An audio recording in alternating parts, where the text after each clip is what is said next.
మధు ఏంటి చిన్న పందెం కాదమ్మా. సరే ఏ పందెం ఏంటి? నీ చెట్లు ఎంత ఉన్నాయి?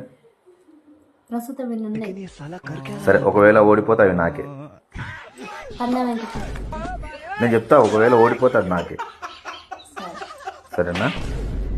బి అనే అక్షరం కింద పెదవు పై పెదవు రెండు కలవకుండా చెప్పాలి. రెండు కలవకుండా చెప్పాలి.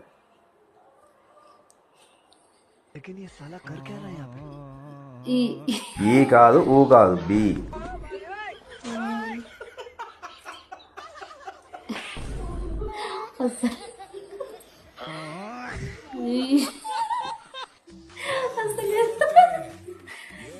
బి నాకే ఇవి. Bye bye.